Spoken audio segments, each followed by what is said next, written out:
Hi guys, it's Andy from Man City Fan TV. How is everyone today? Hope you're well.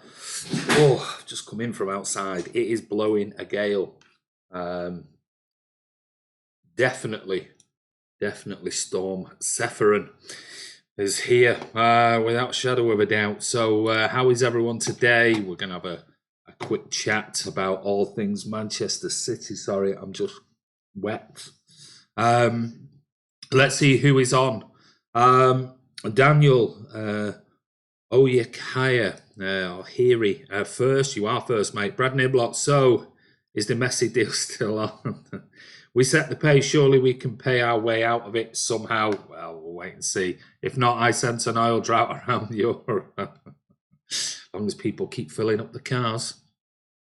Alex Crick, come on, City. Beat those corrupt bastards. Brad Niblock, just need His Highness Mansour and the big boys to sort us out. Shedders 1. Don't the media realise that as soon as we appeal, all punishment is suspended? We'll wait and see on that one, Shedders. Brad Niblock, I can't believe the media reporting Pep's departure half an hour after the ban news. Well, yeah, I think they've been leading up to this for the last few days. England's finest, it could be Rotherham, Macclesfield, Luton Town or Leeds. City playing Carabao Cup because sod the Champions League. There's a song somewhere in there, isn't there, mate? Card tags, to be honest, I don't care about the ban. Shedders, we are appealing, which would be a long, drawn-out process. Can't wait to see the uproar when we're taking UEFA to the Swiss High Court. Said on last night's vlog, I don't know whether it will be a long, drawn-out process because I'm sure... obviously, we're going to appeal to CAS, but I'm sure UEFA will try and expedite that hearing on the grounds that they need to know before the summer because of next year's Champions League. And I think there has been precedent for CAS expediting the hearing. So don't be surprised and don't think potentially, I mean, it could do, but don't think, oh, well, we'll appeal sort of go into next year and it might not do. My mate Stormy, appeals could take years. No, not necessarily, mate. I've just explained that one. Dupe Tajuddin, why is there none talking? Why is there none talking? Sorry, mate, I don't know what that means. I'll just double check. Yeah, everything is fine on my audio. I don't know whether it's something else. Go back to your comments. Dominus, surely we can overturn this, right? Who knows? Ryan, just pop in and say hi. I'm out day drinking before a night out. Have fun, enjoy, Ryan. Brad Niblock, what's the probability of overturning it? It's anybody's guess. We're not lawyers. Only the people on the inside will know. United fans actually think they now have a chance to qualify. Biggest club in the world. My ass. Hamza Bean, hey, how are you? Ryan, overturning it? I doubt, 100% sure it will be reduced at least. Hi, Andy. Hi, Shedders. Carl, hello, Andy. People don't realise having UEFA Champions League is a gem for Pep because it lowers the chance of injuries, less games and less pressure. If he's still here, according to some. Jack Lee, hi, Andy. How are you? J Fresh Stunner, Tebes enjoying UEFA verdict, yeah.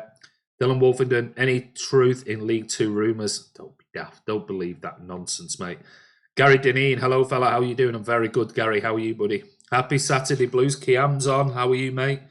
I don't know what that is there. What's that little emoji there, Fergal?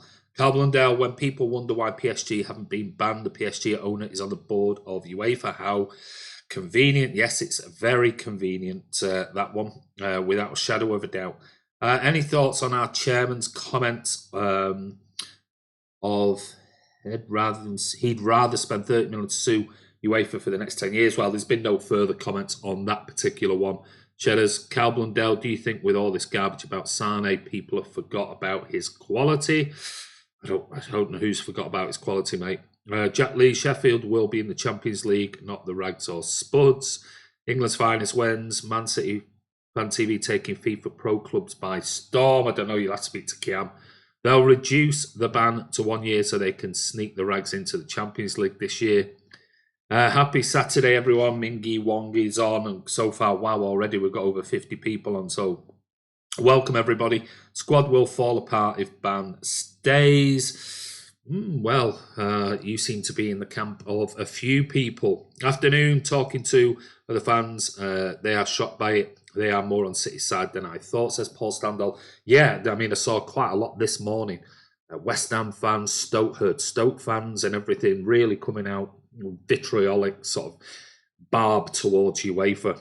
Kiam says, online FIFA is garbage.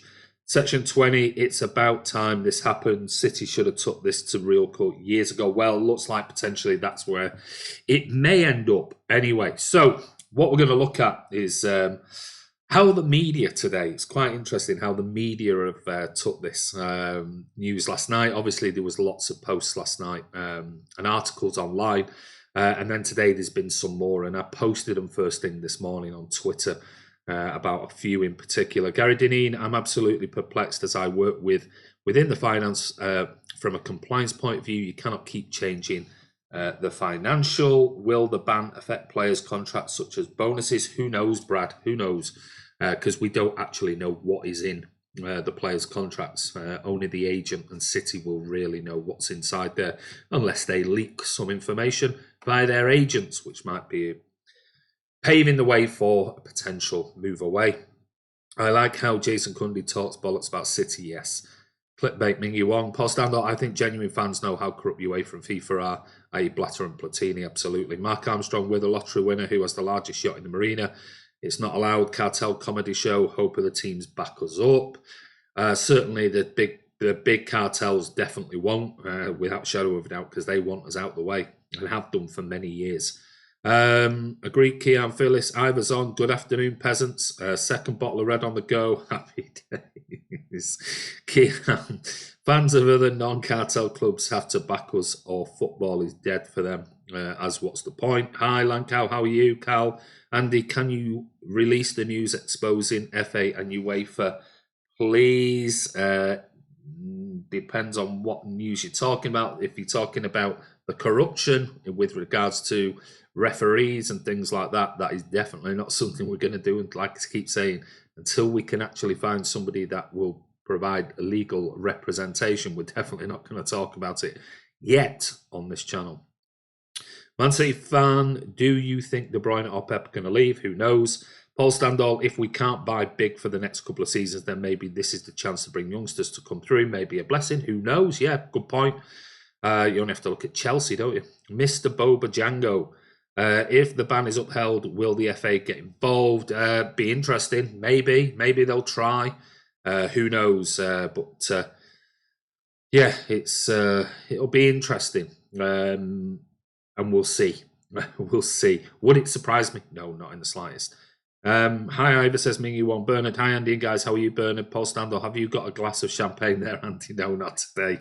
I had those 3 glasses last night and did finish off the bottle, I must admit, before I went to bed. Woke up this morning, not feeling very good, but I've been out all afternoon and just got home to all of the recycling bins because Storm Dennis is here and they were blown everywhere. So I've just been outside now to collect all of the bloody recycling that's all over the place. So, yeah, I'm just here imagining City in League One. What, you've never seen us in League One? Must be a new City fan or an opposition fan. Been a while, Andy, England's finest, absolutely. How are you, buddy? Carl Blundell, did you see me just prove GM wrong on Twitter saying City bought success? No, I didn't, mate, because he's not on my Twitter account. Kiam, the question now is where the likes of Castles, Delaney, etc. already briefed by UEFA that this ban would happen before the investigation even started. Yes. People talking about us going down to League Two. Is this possible? No, won't happen. Lankow, I'd rather League Two than the Championship or League One. I've been banned by several well-known journals since last night. Also been blocked by Talkshite and well-known cult FC fan account. The magic is working. Man City fan. The good thing about this is it's going to mean a lot more if we win it this year. The Etihad's going to be rocking against Madrid. It's going to be absolutely electric in the Etihad. God knows what is going to happen. Dylan Wolfenden, how do you like your steaks? Me, medium rare. Sanjay, hi everyone. How are you, Sanjay? Gary Dineen. So if you read the Daily Mail, apparently City going to get points as in the Prem. Great journalism as always. We're going to talk about that right now, actually. And that's one of the things that it was just interesting because I've taken a look at today and across all the media online. There's one newspaper in particular that has absolutely, normally there are some journals in this particular media outlet that don't like City. We know that anyway, but they have gone to town on the whole announcement today. It's not just one. There's been like 12 articles about it. And the first, I'll pull up some of them from today. So I'm going to just remove our thumbnail because it will cover the names of these journos or T-boys, whoever it is that are girls who are coming up with some of these articles. And here's just one of them. And these are all from the Daily Mail. So first one up, this came this afternoon, and this was obviously Jermaine Jenas was on the BBC talking about it, which the Daily Mail picked up on. And he said, from a player's point of view, that's not my fault. I don't think you could blame them for walking away. Jermaine Jenas claims Man City have to accept losing some of their star names after being handed a 2-year ban. So at the moment, again, here's the likes of Jenas, who is touted to be potentially the next host of Match of the Day and got a big contract with the BBC. He talks absolute shite, if I'm being honest. He's a garbage presenter and talks an absolute load of nonsense. But what he's already doing here is already speculating without even City appealing and any outcome of the appeal to CAS. He's already planting the seed, probably because the BBC have asked him to. And coming up with it's not my fault. I don't think you could blame them for walking away. It shows you what sort of character you were, Jermaine Jenas, by making comments like that particular one. So there's Daily Mail, article number 1 that came out probably about 2 hours ago in there. And these came out while I was grabbing screenshots and things like that before. On to another one. Here you go. This one is the highly rated George A. Bird, whoever they are, but Mike Keegan. Mike Keegan notoriously writes negative articles about Manchester City and has done for some time, and certainly lately in the last few weeks he's wrote some really idiotic articles. And here we got the headline, Manchester City highly likely to be dealt top flight points deduction this season after Champions League ban forces Premier League to take action. This was last night, and this was the same this goes to show you the way some of the media work, is that this all came from the BBC article that was on there that got a mention of potential points deduction.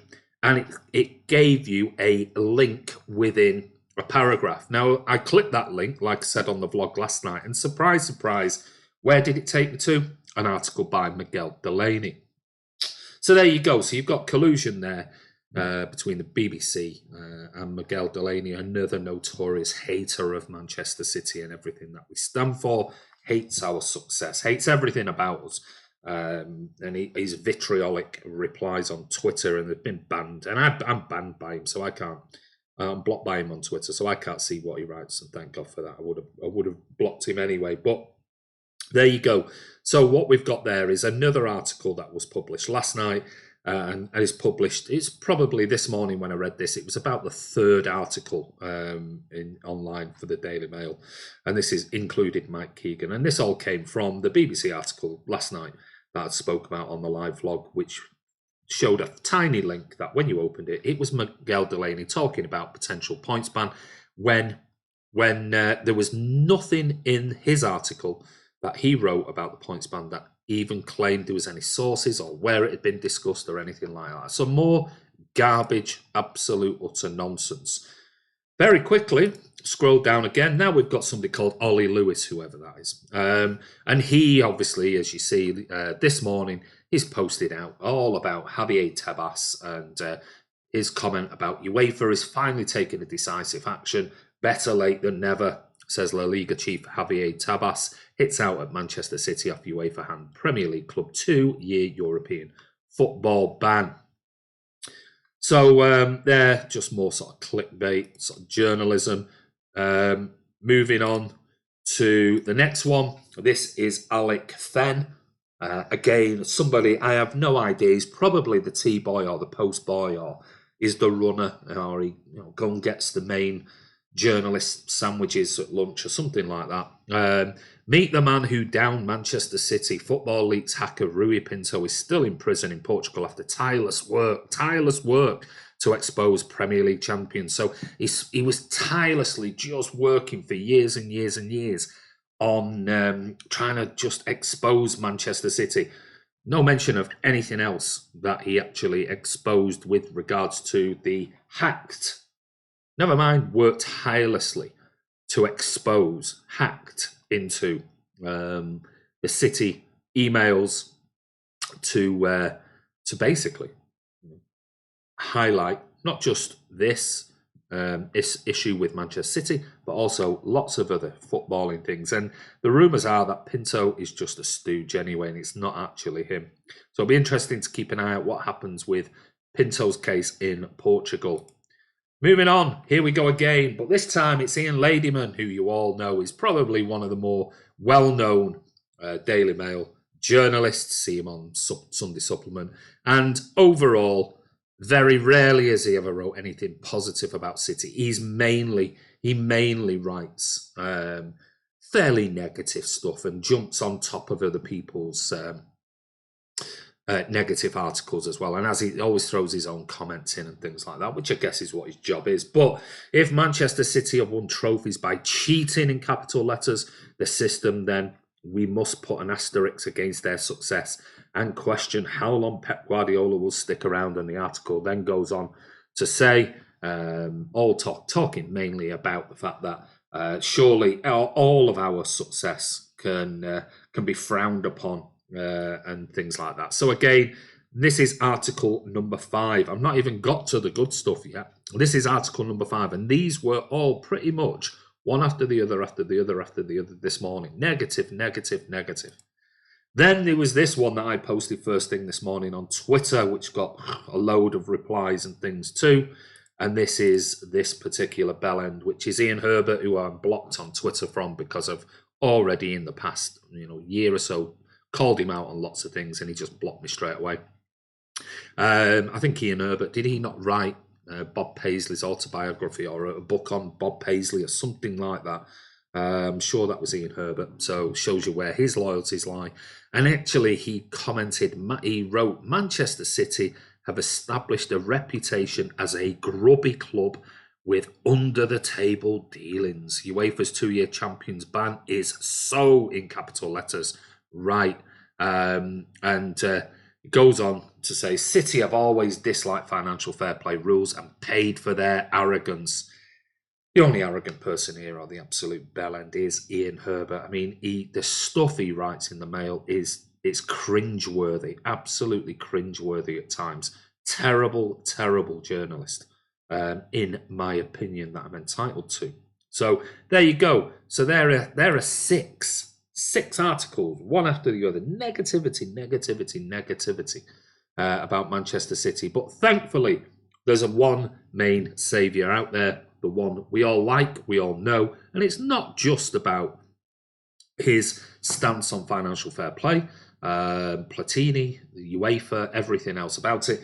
Actually, if you're watching when he talks about anything about football and the articles he writes about sport in general, is very, very, how can I put it, impartial. He writes with common sense. Sometimes he said some things about Manchester City, but what he said is in fact true, and there's no denying it. But what he doesn't do is go in for sort of clickbait journalism like the likes of Ladyman and Herbert and all of those likes on there. And that is Martin Samuel. And this article came out last night after this whole thing. Now, as you know, you don't read the Daily Mail and you don't follow Martin Samuel since 2012 has basically called out UEFA on there and about that, and he's basically said that he called Platini out. He called Platini out on a private jet with David Gill, and really this Q&A. And I posted the other day. I think it was, when was it?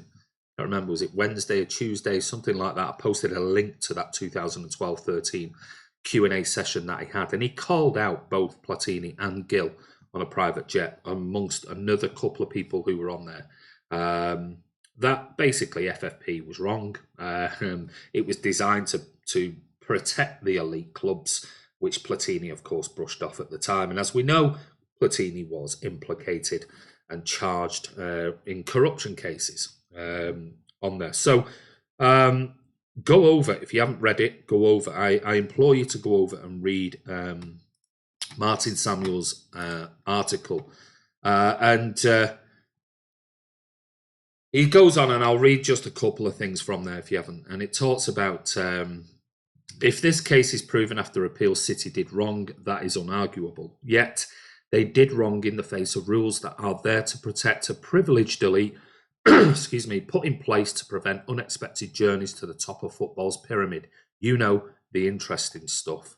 He then goes on to say, it is possible to acknowledge City's wrongdoing, but still hold nothing but contempt for the system that's found them guilty. For the secret briefings, the pressure placed on UEFA to ring-fence their primary competition for the select few. Financial fair play was corrupted from birth by those at the top, warped into the most naked protectionism. It was supposed to be about debt, but ended up placing limitations on owner investment. A club loaded with debt like Manchester United is fully compliant. A club without debt like City is not. The money City threw at their project initially was to try and get inside football's fancy castle before the establishment up the drawbridge. The money City threw at their project initially was to try to get inside that castle, and Leicester are a much better run club than Manchester United, but United can still sweep up their best players each summer. Harry Maguire last year, in all likelihood James Maddison in a few months' time. Why? Because of financial fair play. That's how it works. It is intended to cement a handful of elite clubs in place and shut the rest outside, unable to grow, to present a sustained challenge, even if they want to be or are successful. Fairness is just the sell. Don't be fooled. It was never meant to be fair. Consider the models of City and United, the way those clubs are run, the investment in infrastructure in the local area, the women's game. Consider the quality of football, the comparative successes recently. What's the better football club? The one that faces a 2-year ban from Europe, or the one that stands to benefit from their absence? No wonder David Gill and his allies graft so hard in those corridors of power. No wonder Ed Woodward devotes his time to the executive board of the European Club Association. Ferran Soriano, chief executive officer of Manchester City, thought he was in line for a place within the ECA. Then there was a little pushback, and suddenly he wasn't, unlike board members at United, Arsenal and Liverpool, the traditional Red Alliance that controls English football and holds meetings to which rivals are not invited. United and Liverpool even got to vet Richard Scudamore's successor at the Premier League, it is claimed. It seems some clubs really are more equal than others. City will now take their case to the Court of Arbitration for Sport, the first time it is to be heard by a body not linked to UEFA. Europeans football rulers brought this case, heard this case, and have now passed sentence. At CAS, a list of independent arbiters will be provided, with City choosing one, UEFA another, plus a CAS selection to make the three-strong committee. The appeal is likely to be heard soon because any delay would throw next season's Champions League into chaos. City will certainly lodge an injunction against the punishment if CAS are unable to hold their hearing before the start of next season. It will continue to be a bitter dispute, a fact City's statement on Friday night made clear. It goes on to quote City's statement, which we read last night. A cynic would further speculate that the reason the UEFA punishment is so strong, a 2-season ban, is to allow wriggle room for appeal stage. Even if CAS have sympathy for City and half the sentence, the club is still exiled for a year. Had they received a 12-month ban, it would have left arbiters with a binary choice. Yet leaving aside the legal process and potential developments there, this remains a hugely damaging punishment for City. If the established elite wanted to ruin them and Sheikh Mansour's project, and being no doubt that they do, it really could not have worked out any better. Nobody at City can say for sure how the prospect of 2 years outside Europe and a reduced budget will sit with Pep Guardiola.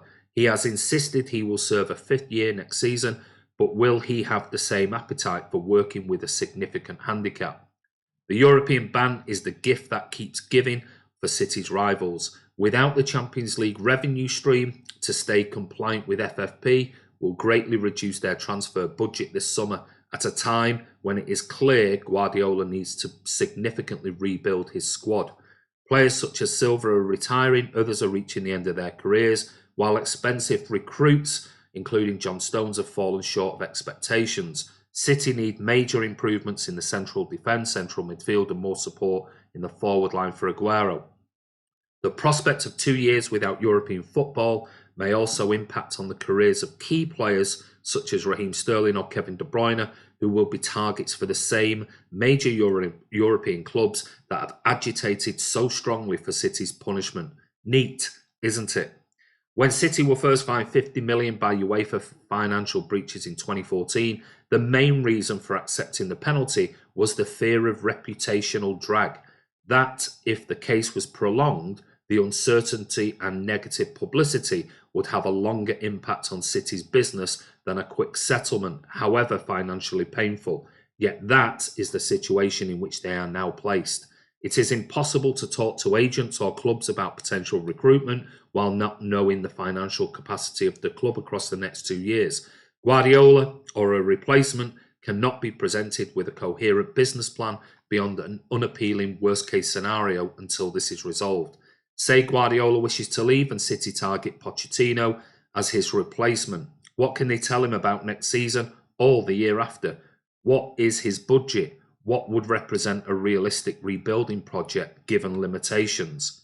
Leicester and Sheffield United, even Wolves, have shown that success is not solely about transfer expenditure, but City's project requires forward momentum. They do not have a famous name like United or Liverpool, and mid-table City could find recruitment as difficult as it was when the project began. In that way, at least, FFP is working. Indeed, it has worked beautifully for those that devised it, that shaped it, the established elite. It has achieved its intention to protect those clubs who see a place at the top table as theirs by right. All those meetings, all those briefings, all of the skullduggery that is perfectly legal, at least it wasn't in vain. And that is an absolutely amazing article, once again, by Martin Samuel.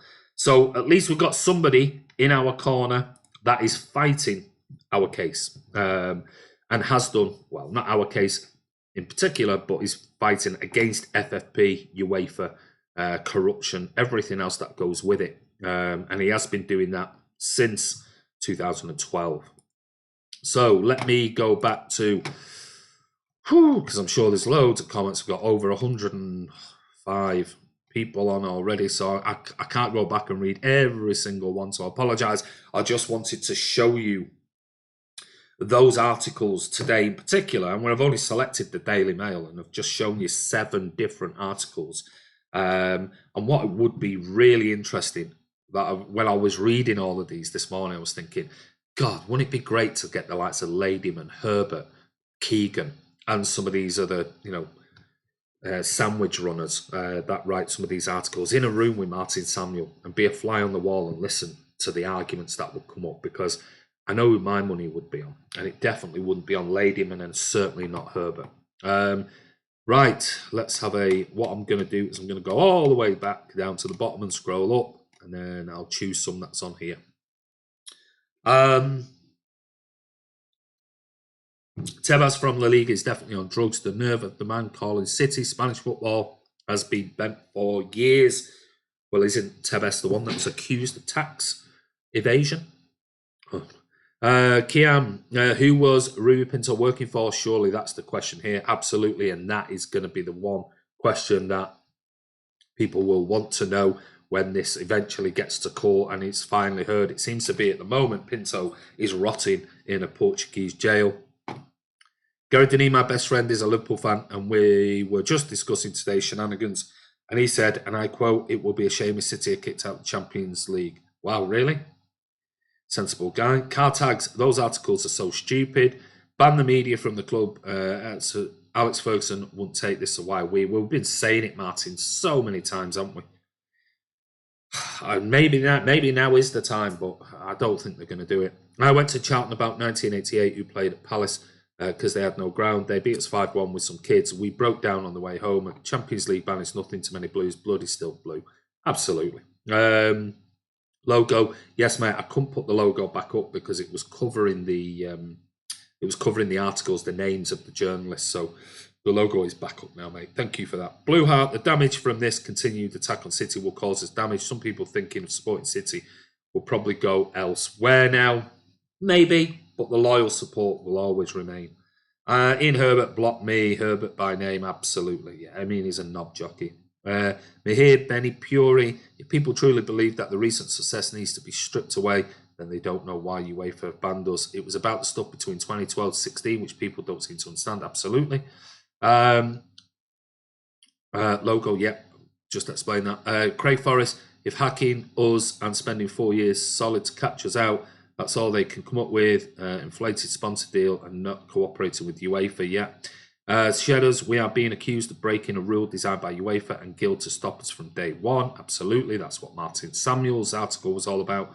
Guys, if you want your comment definitely read out, Super Chat is enabled, guys. Cheers, that will get your comment definitely. Martin Samuel is the only journalist with any credibility. He actually questions things. Oh, God, loads and loads of comments. Let me go down. Man City fan, at least you would upload regularly. No offense, Kiam.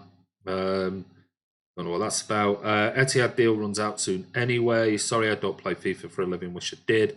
FFP, foolish fucking people. I'm replacing you, Kiam. It's been too long. UEFA clearly has an agenda against City. Well, they have done. We've known that for years. I'm recording the next episode of FIFA Knows this evening. Scousers always brag about their trophies when Otamendi's won more Premier Leagues than them. Absolutely. I'm going to skip through a few because there's quite a few. My mate Stormy, worst case scenario, we could lose all appeal and a 2-year ban stays, losing 200 million to start with and still having to comply with FFP. Then what? Well, we made 86. It was 86 million we made last year from Champions League, but you don't know about sponsorships and things like that. So it's anybody's guess. Martin gives a donation. Thank you, Martin. City will fight this and we will win it in court and blow UEFA wide open. And they have gone all in now. We call their bluff.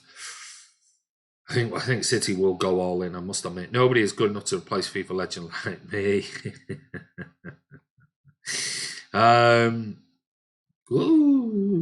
Got big jump again. Apologies. Ingy Wong, £1.99. Thank you very much, buddy. Really appreciate that one. Can't wait for the Etihad game against Madrid Stadium. It's going to be rocking. I'm looking forward to it. Some banners, yeah, absolutely. UEFA made up the rules to stop City. Shadows won. They absolutely did. Martin's super chats will definitely get your comments out. Loads and loads of comments. Paddy Neves, UEFA, they love the Spanish clubs, Barca, Real Madrid, and they don't care about English clubs. I won't say that they don't care about English clubs. I think that's probably wrong, in my opinion. I think they care about certain English clubs. Because let's face it, if we were to take a look at the UEFA Executive Committee, now, as we know, Alexander Ceferin is the president of UEFA. He got re-elected as president. On the vice presidents, we have David Gill, who is the UEFA treasurer. Now, if you don't know, if you've been living under a rock and you don't know who David Gill is, well, as you know, David Gill joined Man United as the finance director in 1997, and he became the chief executive in 2003, serving for 10 years in that position. And he still, to this day, remains a non-executive director of Manchester United. So he's a vice president and UEFA treasurer. We also, on the members of the executive committee, we do have some interesting characters. One in particular is Andrea Agnelli. Now, the name might spring out to you.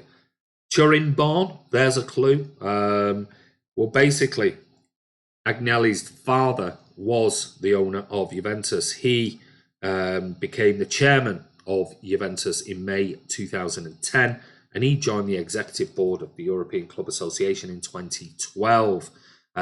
He was then appointed to the executive committee in 2015.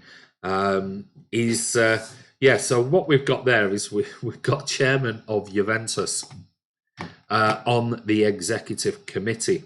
Yeah. Sorry, I've just gone and closed that down. Just open that back up. Sorry, there we go. Now, so we've got David Gill, and we all know about David Gill. We've also got Andrea Agnelli. We've also got on the executive board Nasser Al-Khelaifi. Now, this guy, okay, was appointed chairman of Qatar Sports Investments, and he became the chairman and CEO of Paris Saint-Germain with QSI's purchase of the club. So what's quite funny is you've got chairman of Juventus on the executive committee. You've got PSG's CEO on the executive board of UEFA committee as well. Now, PSG, as you all know, somehow keep consistently being not investigated, let's call it. Strange, that one. Absolutely strange. Why do they not get investigated all the time? Let's face it, they might have big investors in the Qataris, but they don't make any money, anywhere near the money that the likes of Manchester City, if we use our club, make from the Premier League. Nowhere near. So it's a strange one. It really, really is. Right, let me just have a quick look at your comments on here. Where was I up to? If there is a FIFA player with more time who can help me out, get in touch. Happy to have a chat. There's his email. I add you, Martin. Yes, Kiam, I'm available. Yes, Kiam, I'm here. Send me an email. Okay, so send him an email. Guys, do we have full-time jobs? Guys, we have full-time jobs. This is done in our spare time. Kiam does have a magnificent job on FIFA for you guys. Lankel should do it. It's been banging on about it for ages. I work full-time too, Martin, with 2 kids. UEFA says Man City committed accounting fraud. If it's true, then on the beginning of the bad news. Accounting fraud. I don't know whether that's the first time I've ever heard that language being used. Andy, what would be your feeling towards De Bruyne if he left? At the end of the day, they will make a decision. The players will make a decision on this, and it's totally up to them. I wouldn't feel bad if City were to be banned for 2 years. Then don't be surprised if you see even City put the likes of maybe even Raheem Sterling up for sale, recoup some money to go again in the near future. It's one of those. Would it surprise me if certain players left? Probably not. Maybe not. If the 2-year ban was to be upheld, a year ban, I would hope, fingers crossed, that most players will suck that up and take it and come back fighting even stronger. Because let's face it, I'm sure there will be meetings going on with the players on their return from the winter break. There'll be briefings, there'll be everything else, because their agents will want to know, the players will want to know what's going on. So I'm sure there'll be meetings held with Pep Guardiola, with Khaldoon, Ferran, Cheeky, all about this, and brief them with as much information as they can give them. Because let's face it, what you don't want is to give them a load of inside information as to what's happening next. and then their agents leak it, let's face it, and start looking at maybe causing some waves to push for a move, let's say. So I'm sure all the players will have a meeting. Everything will be explained to the players as what the next potential steps are going to be taken. But I'm sure the key people involved will give them every bit of information as to what's going to happen next or what City's plans are. So we'll wait and see. We'll wait and see. It's one of those. That's a problem. I can't play much FIFA. Soriano has called me and asked if I'd take over from Pep. Yeah, in your dreams, buddy, in your dreams. Suddenly just lost my live chat on here. Don't know why, but my live chat's gone on my other stream. So I'm trying to read yours where possible, if I can. Let me just go on. Let me just see if there's anybody else. Bernardine, players have already supposedly been called in for a meeting. Yeah, wouldn't surprise me if everybody's back, which I think they were due back. I think today, weren't they? Or they possibly even trained today, maybe. Let's rock the Etihad now for the rest of the season and become stronger and more together and get siege mentality together. Yeah, I'm sure the Madrid game is going to be electric. It is going to be electric. It's going to be very, very, very interesting indeed. But anyway, right. I'm trying to think if there is anything else. I don't think there is anything else. I think we've covered everything again about FFP. Give you some insights to what the journalists are talking about today, which is all over. It's all over the media, the radio, television. I'm sure tomorrow morning it's going to be interesting to see who the guests are. I haven't looked yet on the Sunday supplement. Might be one to look out for. Let's hope Martin Samuel is on there. But what are the chances they keep Martin Samuel away at this moment in time? The one person who probably might stick up for us, and they'll bring in the likes of Ladyman and Herbert and Rob Draper and those type of people, Delaney even, because they know what it'll do. It'll infuriate City fans. But anyway, I'll just quickly read out any more. I can see it being overturned. If City win the Champions League this year, would be would be allowed to play in the Super Cup. Probably not. Haven't clubs historically overspent to get to the top? It's just a way to be the best. No big deal. Mark Armstrong. Yeah, of course they have. Everybody spent money. Said I can't make any midweek games because of college. Remember though, whether in the Champions League tier or 3, we are City and we don't care. Absolutely spot on section. Well said. Main thing is, does it affect the price of the Yeah, probably. Yeah, they'll go up now from whatever they are, £4.50. I think they are now, aren't they? Don't mind a Balti pie from City. They're really nice. But yeah, probably £8.50 now to pay for the bonuses that City are going to have to offer Sterling, Aguero, De Bruyne, Rodri, all of these players, Laporte, just to stay at the band. So take care. Thanks, Andy. Nice to be back. Thank you, Craig. Cheers, Lancow. Right, guys, listen. Martin says, I will do tomorrow. Vlog, guys, late afternoon. I'm back at 4 p.m. Let Andy pack. Thank you very much, Martin. Appreciate it. Right, guys, listen, thank you so much for coming on. Really do appreciate it. There's been loads of you on. Again, we had 130 at one point. We still got sort of 90 odd still going. But yeah, I mean, I think we've exhausted all avenue of what the media said today and about FFP. And keep the faith, Blues. Keep the faith.